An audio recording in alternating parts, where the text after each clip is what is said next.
Welcome to Relationship Mastery, a podcast for those who want to learn how to master the art of creating happy, healthy, and loving relationships. Please join me, Adey-Jones, and my co-host, Barry Selby, each Tuesday at 1 p.m. Pacific for a lively and informative conversation on everything to do with relationships. Welcome, everybody. Thank you for joining us again. Hi, Barry. Hi, Dale. It's going to be a fun conversation this week again. It is, yeah. You prompted it last week. We ended the show talking about. I was actually shared how I'd written this ideal scene about how I was going to go live my life with my husband, my children, and grandchildren, and all of that, and how it ended in divorce. And I was a little pissed off. I was thinking these ideal scenes don't work, and so, but what it brought up was the fact that we're talking about this because we learned what an ideal scene was at USM, this University of Santa Monica, where we study for spiritual psychology. But many people might not know what we're talking about. So we thought we would. Considering many people have not been through the program, yes. Exactly. So we thought we would share what that process is.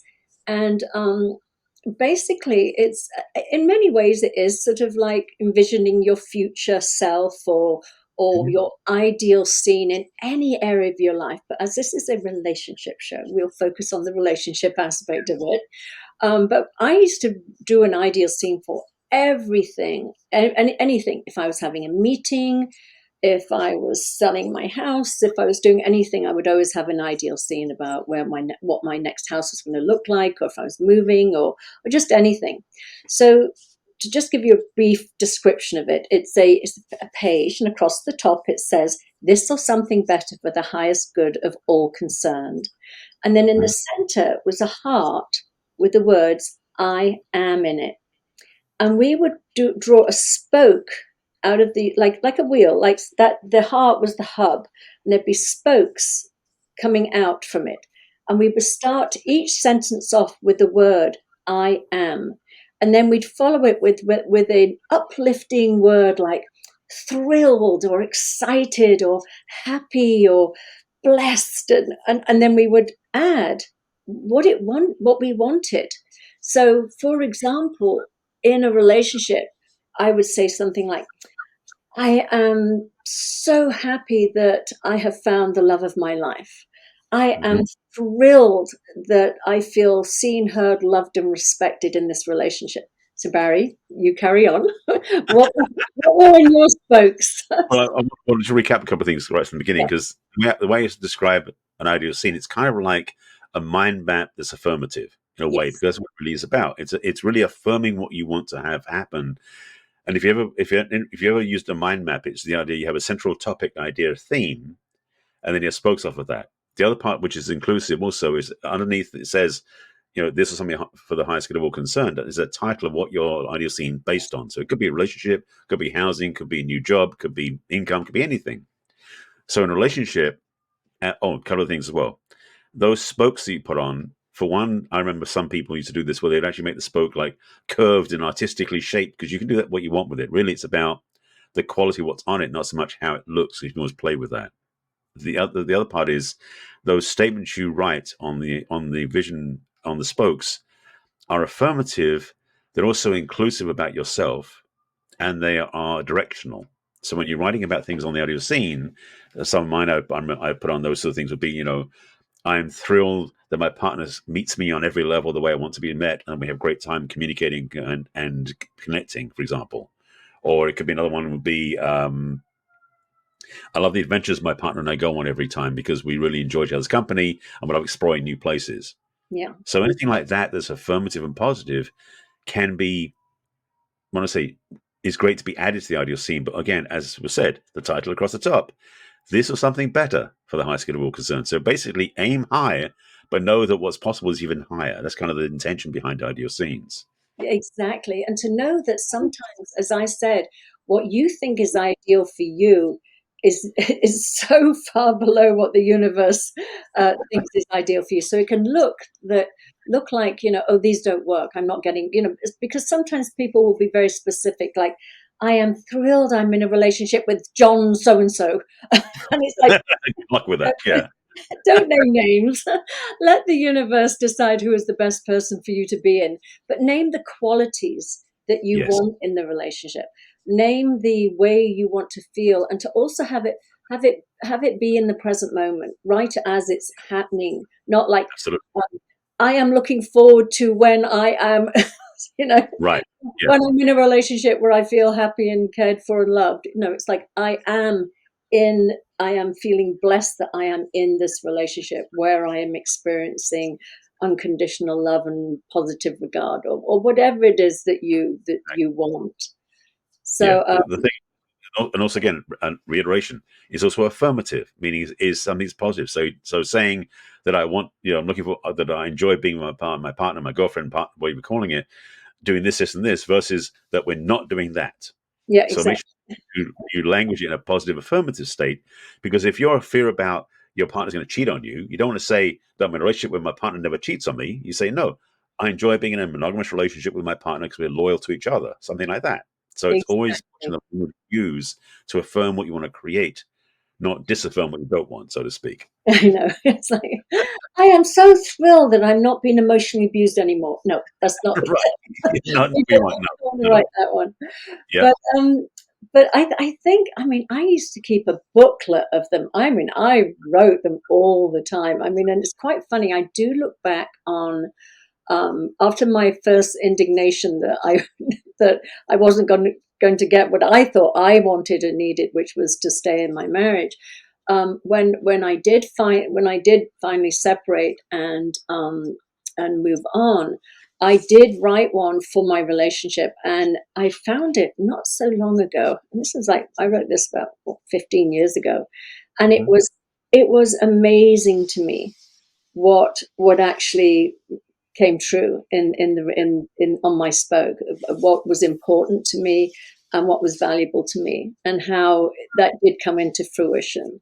So in a way, it sounds very sort of law of attraction, and I suppose in a way it is. It's Agree. Yeah, I mean, it's energetically you're putting out there um, what it is that how you would like to experience your life, and you're envisioning it. So I mean, that's what I think. I mean, do you have any other views on Well, that? I mean, I'm a big fan of ideal scenes. I haven't done, to be honest and transparent, I've not done my own for a while. So I definitely just a good nudge to myself to maybe to do that in a couple of weeks to start doing some because it's been a while since I've done any. But I do have it's part of my signature program. I have an online program that I created for my audience. And one of the modules in that program is ideal scenes because it's such a potent tool to use. And the thing again, as you said, it's like it is about what you get maybe so much more because the universe has a much clearer picture. The spirit, we want to call that, knows us better than we know ourselves. So when we say that one, a 6 out of 10, spirit goes, "I'll give you a 9 out of 10," sort of thing. So your reality shows up. And the one thing that I'll say, and this is the thing I had to learn many times over, is, and I joke about this, I say it this way, is that, God doesn't wear a wristwatch. And I Mm, say that to mean that the timing is the other part. You don't, in an ideal scene, what you're not focused to do is saying, I'm looking forward to this relationship happening by January 2nd. It's like, no, you don't do that either. You let it be open because, yeah, if you imagine that spirit's building for you this amazing life you want to create and using an ideal scene to get there, it takes time in mm, the human experience, in the physical world. Yes, God works instantaneously, but the universe in this physical realm requires time to create things to happen. So your relationship may not happen as soon as you hope it will. mm. So judging that your ideal scene isn't working because it's been 2 weeks and nothing happened may be an over what's the word I'm looking for? Over panicking. It's like let Yeah. it be its own time, so it has time to open up the right way. Yeah. And this again, it really is a lot like the law of attraction, really, when I Yeah, think about it, because it really is, it's not, it's, as they say in the law of attraction, it all already exists. It's just, it's in existence. It's just might not right be in front of your nose right now, but it is right. there. So, sometimes things can happen much faster and sometimes they're a lot slower, depending. But I think the point to also remember is to not sort of, first of all, we're not futurizing. We're basically saying this is, I'm owning this now. This is already happening here in the now. This is where I am. This is what I have. This is what I'm experiencing. But just knowing that, as Barry said, it might not be, it's there, it exists, but it's just not likely visible to us right now. So, Right. so to not lose hope and get into that negativity, because again, it's the same thing. It's about vibration. It's that like attracts like. So the more that you can stay in that positivity, of it's available, it's out, it's there already. It's not quite in my sphere yet, but it's or it's not quite, as they say, right under my nose that I can see it. But Hmm. it is there, and I trust that it's there, and I trust that it's like, what did they say? It's like when when you pray for something, or when you or even like when you send a letter out, you don't sort of hold on to the letter. You do have to release it. You have to let it Yeah. travel. You have to, state it, put it out there, and then And then and then let um, it go. Let let it it go. go. Exactly, Yeah. just let it go, and stop checking your watch, saying, "Well, hang on a minute, did it arrive yet? Did they get my letter, universe, asking for what I want?" So it's Yeah. really important to know. And again, sometimes space is part of the process. Sometimes being alone is part of the preparation for being in a wonderful relationship. So don't judge that either. That's sort of fertilizing the ground for a great relationship. Some people move from one relationship to the next, not giving that time for things to settle, you to grow in certain areas, to grow in appreciation for certain things. So that Oh yeah. again, that your time frame isn't necessarily the right time frame for you. Right. And on that same note, there's something about the temptation to just spend your time fixated on your ideal scene and never do anything about it. One of Mm, the best things about the ideal scenes is when you've done it, put it down. yes. Frame it on the wall, it's great. Put it in front of your bathroom mirror, it's great. Put it in the drawer, whatever you want to do. It's in motion now. Hmm. And so, because it's in motion, get on with your life. Do things, because the thing also is, saying about how it's been manifested, things are happening, the cogs are turning in the machine, so to speak, is that when you go out in the world, which you definitely want to get out of your house once you've done the ideal scene, so you're not stuck in there going, where is it? Where is it? Where is it? Because UPS doesn't deliver that way. Hmm. I should say it doesn't get delivered by UPS. You got to get out in the world and live your life. So when you're out in the world, be aware, notice things. You might discover that person might be walking past you in the grocery store, or you might discover that house you're looking for is just around the corner. When you drive down, you see the for sale sign. Like those sort of things, the clues are there when you're looking for them and being open to them. So part of the ideal scene process is to be away from it, to be trusting of it, so it can do its magic, so to speak. Yeah. So living life and experiencing it. Yeah, absolutely. Yeah, and I love that. So I think, who was I talking to the other day about this? I'm a list writer, and I write lists because it takes things off my mind. Yeah. I have a freer mind because I've jotted down my thoughts and what I need to do, so I can actually have more space in my mind. And it's the same thing with these ideal scenes. If you're constantly ruminating over it and thinking about it in from that place of loss, haven't got it yet, want it, need it, that desperation, that becomes the prevalent energy. And it can be almost like you're shopping and everybody you meet, you're looking at going, is he the one? Is he the one? Is he the one? So Yeah, that's the other thing. Don't be so desperate. exactly, that's what I'm going to say is you've written it down. It's okay. Get on with your life, and don't be looking. I would Right. say, don't be looking. Know that it will, if it's right for you, it will be presented. You will know it when you come across it, rather than Yeah. being that hyper vigilant, always looking, always, Well, sort of that desperateness, as you were saying, that talking well, about. let me defend myself here for a second. I wasn't focusing on the idea about the scanning to see the world, but be aware. I'm saying to be present to what's going on, because you might notice something out of the corner of your eye going, that wasn't there before, or whatever that Yeah, is. So you can actually be receptive to those things happening. yeah. The thing is that, and again, there was one thing I love about the idea of scenes is they put with emotion. Oh, this is the other thing you said about making lists. Um, I remember a long time ago, because David Allen, who wrote Getting Things Done, I studied with him way, way back. And I remember him talking vividly about that thing. This is back in the days of physical day planners, before we had smartphones, back in the 90s. And so he said that people said, do you write things down to remember them? He said, no, I write things down to forget them, like Hmm. you were saying. So that way his mind is clear, because something is written down. His body knows it's down there, because he's physically wrote it down with his body, like his hand wrote it. So he knows it's done safekeeping. so he can let it go from his mind and be open to new things. So what you're saying is great, is that you're allowing your capacity, for mental capacity, to be freed up to focus on other things because the ideal scene is now taken care of. And Mhm. it's that sense of not being fixated on it, but being detached enough to enjoy them. In law of attraction, the same thing is they talk about how, once you are setting the wheels in motion, step back and let it happen. It's Yeah. okay now. But you know what? I want to take this into another direction too. Sure.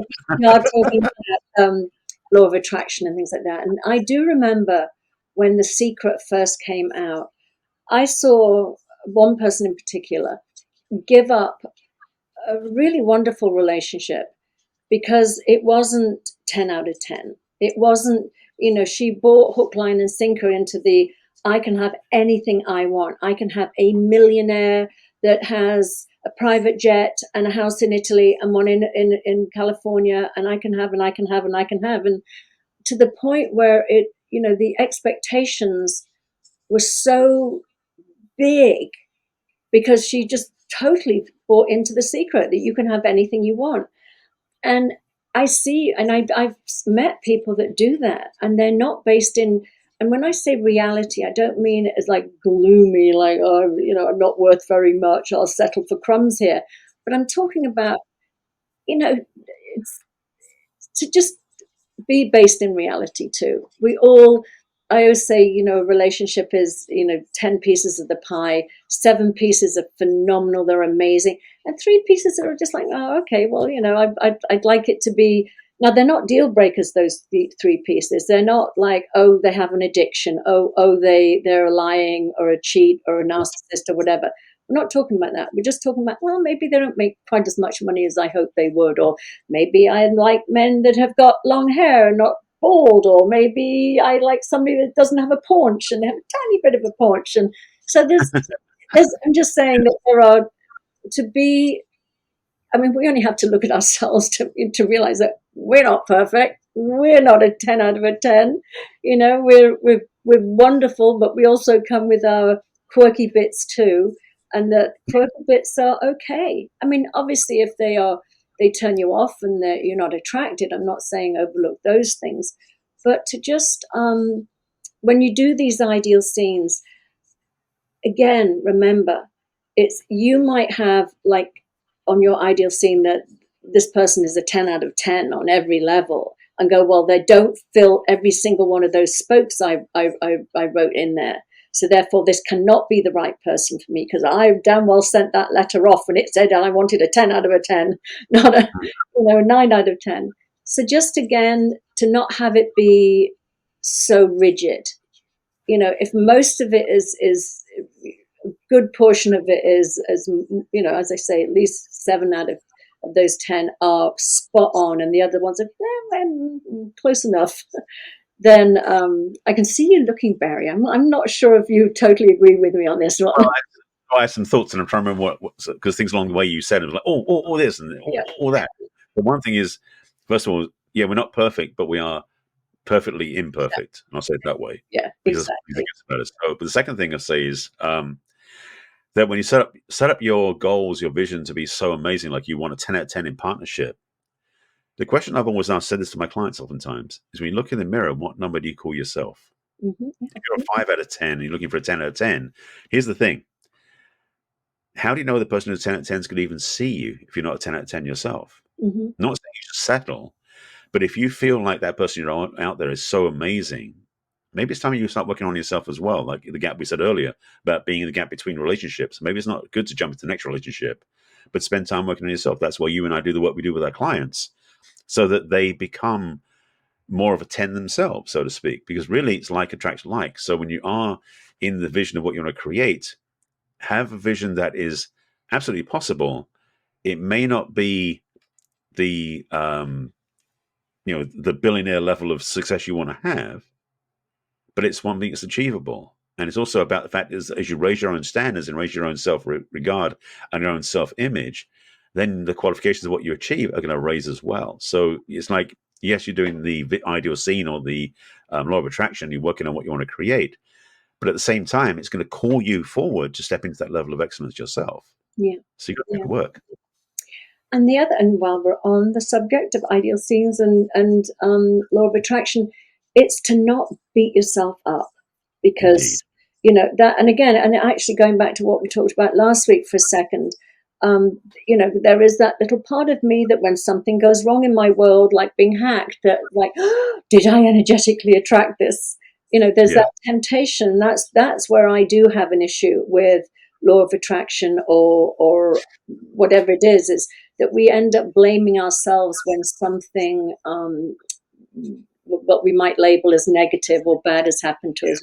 Why did what was wrong with me that I let this happen in my life? And there is moments when I can go there and think, have that thought of, gosh, why did I attract that? But I just think that's using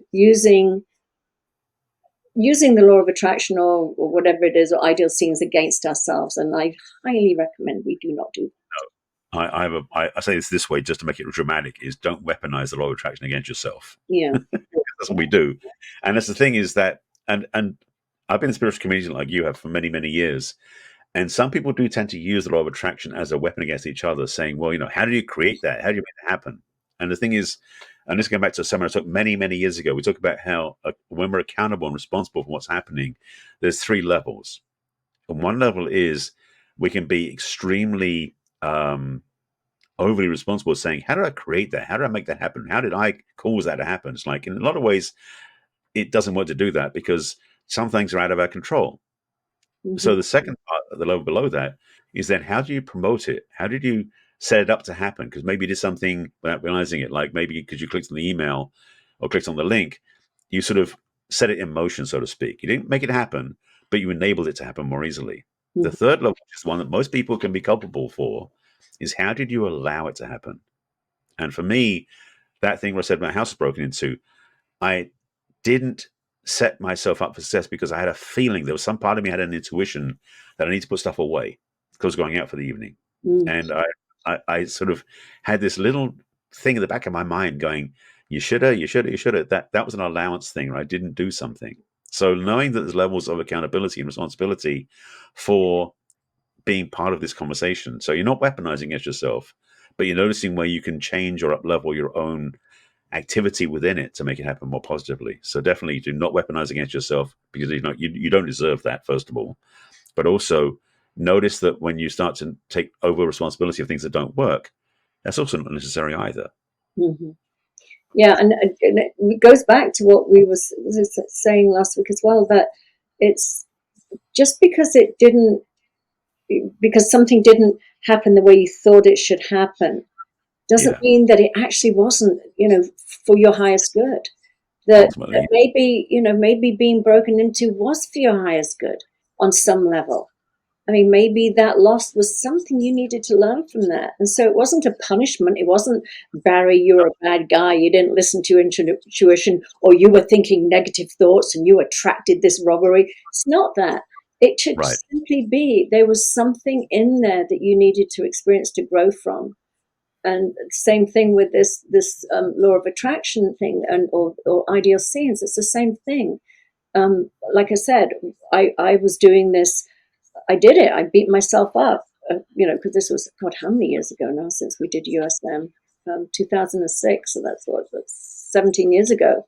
So when I was there anyway. And so there was that period of time when I was thinking, I was angry, it didn't work. And then I blamed myself and I thought, well, I'm doing something wrong. I'm not I'm not able to sustain this marriage. And I'm not a good manifester. That was the other. I love it when people take credit for when they've something really great. So, oh, I'm such a great manifester. Yeah.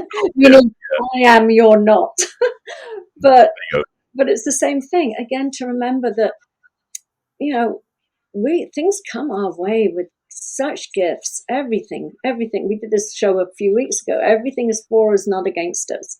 Even the Yeah. things that look really, not so great at the time, it's for us. There's always a for us in there, a gift. Oh yeah. Absolutely. Yeah. This. I mean, it's funny because this you know episode is about some ideal scenes, law of attraction. This really is just the tip of the iceberg. What we're talking about here. But if you get these basic key components understood and you start using them, your experience of life can transform dramatically. And also, in a way, what we're telling you while listening to and watching the show is that from our experience, you don't have to do the same thing we did. You can have a much more success with this if you just take to heart what we recommend about what the right things to do and things you don't need to do. So you Yeah. can actually have a much more effective and impactful ideal scene and work with the law of attraction in a way that works. Mm.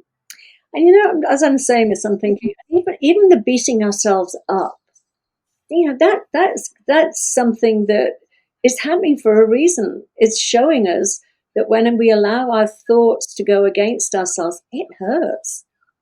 And we're not meant to hurt ourselves. So sometimes we need those repeated lessons. We need to keep experiencing that hurt that we're self-inflicting for us to finally go, oh my God, I'm doing this to myself. Nobody else is doing this to me. I It am is. doing it, Yeah. So that's the gift in it. So Isn't it any just? final words there? Or is this going to be a little shorter show? Yeah, if you Um, can go, get your pieces of paper. Remember to write across the top, this or something better for the greatest good of all. Then oh, nice. name what the topic is. This is my ideal scene for my relationship. So, as I said, whatever you want a positive outcome for. I'm heading into mediation, so I'm going to be doing one for my mediation. There you go. Yep, and then just again, it's the center. The every sentence starts off with the I am, not I am going to be. It's I am, and you are thrilled, blessed, excited, exuberant. I mean, all the uplifting words you can think, joyful, all the things you can think of, and then just add the experience onto it that lights you up like that. Positive in the present moment, ownership language. That's the focus to do this stuff. Same as anything else you do with affirmations. Yes. But the thing again, just an underscore, is you don't need anything except a piece of paper and a pen. Yep. I used one of my many previous careers. I was a graphic designer, and I built the template for an ideal scene that I just can print out and then add to if I want to. But that's overkill. For most people, you don't even need that. Just find a piece of paper in the middle of it, draw a little heart, but I am in the middle of it. Put the title across the top, as you said. Put some spokes out and start writing in those statements because, and this is the thing, by the way, there is no right number of spokes except not just more than one. I mean, it could be 8, could be 10, could be 30, could be 50, could be 55. You just write until it feels good. If you're starting to force yourself to write statements on those spokes, you're overdoing it. Mm-hmm. So do what feels good for you, so you feel good about the whole process. Exactly. And then finally, let it go. Yes. Get it out there. Put them, when you finish, put them down. Yes. And And it's okay. And again, it is okay to revisit them every week or every day, just with them in a mirror, just to look at them, to glance at them, because the thing is, it's the energy that you feel about them that's the key. yes. So feeling good about it is a way to do it. So if you put them in your drawer, it's fine too. Yeah, exactly. All right then. Well, thank you everybody. This has been a lovely chat again, Barry. And don't know what we're going to talk about next week, but we'll find something. Oh, we will indeed. All right. Have a great week, everybody. Thank you. Bye-bye. Bye. We trust you enjoyed this episode and invite you to share this with your friends and loved ones. In fact, please subscribe to our Relationship Mastery podcast. That way you'll get each new episode fresh and shiny as soon as it is released. We'd love to hear from you as well. So go ahead and enter your questions and comments at relationshipmastery.show. Take good care. We will connect with you in our next episode of Relationship Mastery.